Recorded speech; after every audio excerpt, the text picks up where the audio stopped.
દરેક નીતિની સામે કાયદાની રીતે ઊભો રહેતો SSK ન્યૂઝ ચેનલ। ખાડીપુર ઓસરી રહ્યા હોય જેને લઈ મીઠી ખાડી વિસ્તારમાં સુરત મહાનગરપાલિકા દ્વારા સફાઈ કામગીરી શરૂ કરી દેવાઈ છે। સાથે સ્થાનિકોની જીવન જરૂરિયાતની વસ્તુઓ પણ મનપા તંત્ર સાથે વિવિધ સંસ્થાઓ દ્વારા પહોંચાડાઈ રહી છે। સુરતમાં ભારે વરસાદ અને ખાડીપુરના કારણે લીંબાયત મીઠી ખાડીમાં પૂર આવતા ખાડી કિનારાના મકાનો પાણીમાં ગરકાવ થઈ ગયા હતા। ત્યારે હાલમાં મીઠી ખાડીપુરના પાણી ઓસરવાની શરૂઆત થતા સુરત મહાનગરપાલિકા દ્વારા સફાઈ કામગીરી શરૂ કરાઈ છે। સાથે જ્યાંથી પાણી ઉતરી રહ્યા છે ત્યાં પાલિકા દ્વારા જંતુનાશક દવાનો છંટકાવ પણ કરાઈ રહ્યો છે। તો સાથે મેડિકલ ટીમ, ફાયર ટીમ અને સફાઈ ટીમ કામમાં જોડાઈ છે।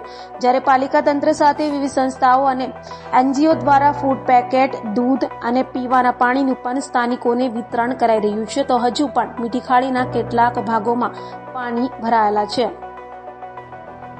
ગણેશવાલા, કાર્યપાલક ઇજનેર, લીંબાયત ઝોન, સુરત મહાનગરપાલિકા। હાલમાં આપણે મીઠી ખાડી વિસ્તારમાં ઊભા છે।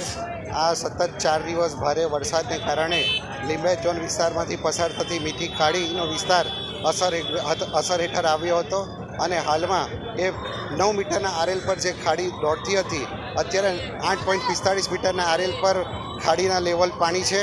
ઘણા ખરા વિસ્તારમાંથી પાણી ઉતરી ગયા છે અને હાલમાં આપણે સાફ સફાઈની અને મેડિકલની કામગીરી આ વિસ્તારમાં કરી રહ્યા છે। કેટલી ટીમો અહીંયા લાગી છે? આરોગ્ય ડિપાર્ટમેન્ટની તમામ જગ્યા દરેક વિસ્તારો કવર કરી લીધા છે અને મેડિકલની 3 ટીમ અત્યારે કાર્યરત છે। સાથે સાથે ફાયરની ટીમ પણ છે। હજુ પણ અમુક નીચાણવાળા વિસ્તારમાં પાણીનો ભરાવો છે, તેમાં સપ્લાય સિસ્ટમ પણ અત્યારે આપણે કાર્યરત કરેલી છે। બોટ મારફત ફૂડ સપ્લાય, વોટર સપ્લાય અને મિલ્ક સપ્લાયની કામ NGO તેમજ સુરત મહાનગરપાલિકા દ્વારા કરવામાં આવી રહી છે।